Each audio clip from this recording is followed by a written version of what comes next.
Hi, my name is Samantha and welcome to today's video. Today we are going to be taking panels and turning them into pillows. Let's get into it.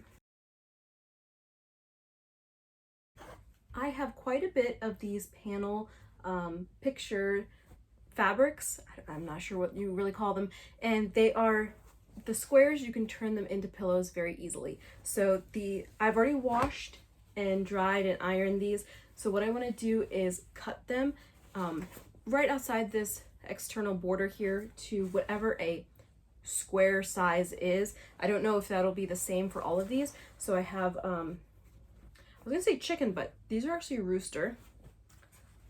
I don't know, is that duck or a goose? Bird? And then I think these are cats.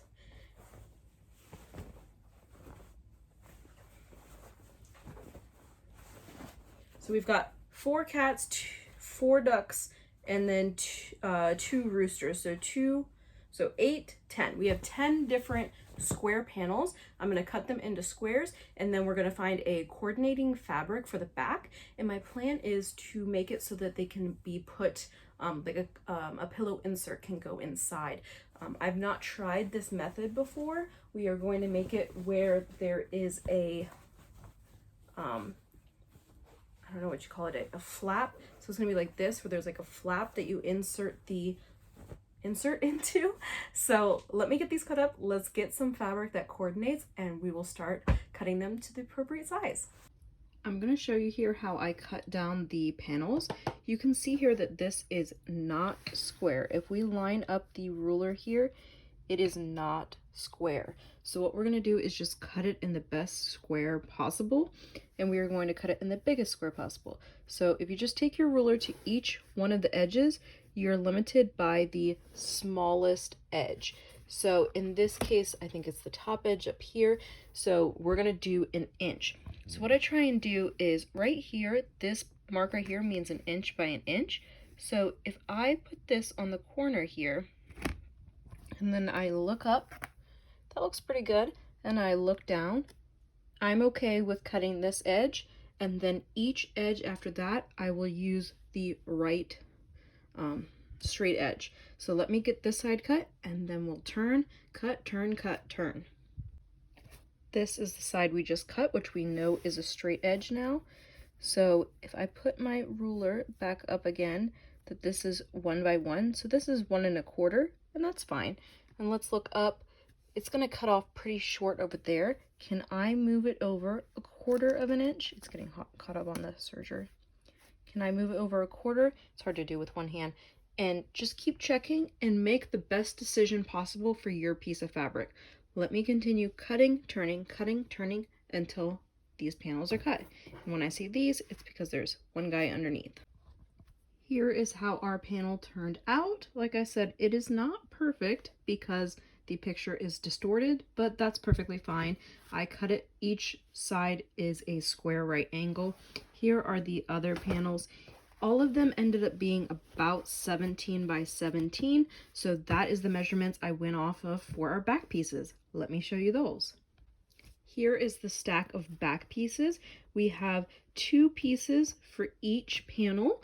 Cut out of this fabric and this fabric are the 2 fabrics. I'm not going to mix and match on the back, but these are the 2 fabrics I cut from. And from the fabric from the last haul, haul number 2, I used both of these cuts and then this whole cut that had this giant square cut out of the middle. And then I needed to make one more. I was shy 1 pillow panel. So what I did is I took the biggest piece left over and then I stitched together these remaining pieces. So now we have enough back panels where there's 2 pieces for each panel. And I found these measurements online. So these are 17 by 17. So these guys are 17 by 12. So the next step is I'm going to serge one edge of all of these. And that is going to be our inner edge. So when these 2 panels are laying down on the back side, this is what is going to create our envelope. Like, hello. So let me serge one edge of all of these fabrics. I've got the edge serged right here, and what I'm going to do is iron and fold over. And you can see here by serging it, I only have to fold it once, not twice, and it gives it a nice edge. If you wanted to fold it twice, you certainly could. Having the serge edge also gives you a great even marking that you know it's straight and you know it's even. The next step is to take the piece that is folded over and do a top stitch along that edge, and then we're going to place the one piece facing downward and the other piece facing upward, and make sure you line up the corners nicely, and then we will pin, at least pin in the 4 corners and then where the 2 spots overlap. Then we're going to go to the sewing machine and sew all the way around in a square, back tacking at the openings and going all the way around. That will result in a pillow top that looks like this. Then we will trim the corners.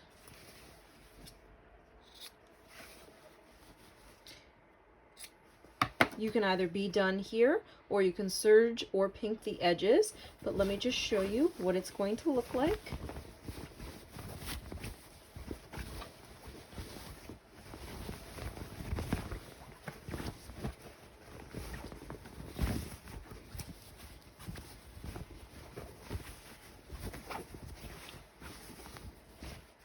Here is our finished top.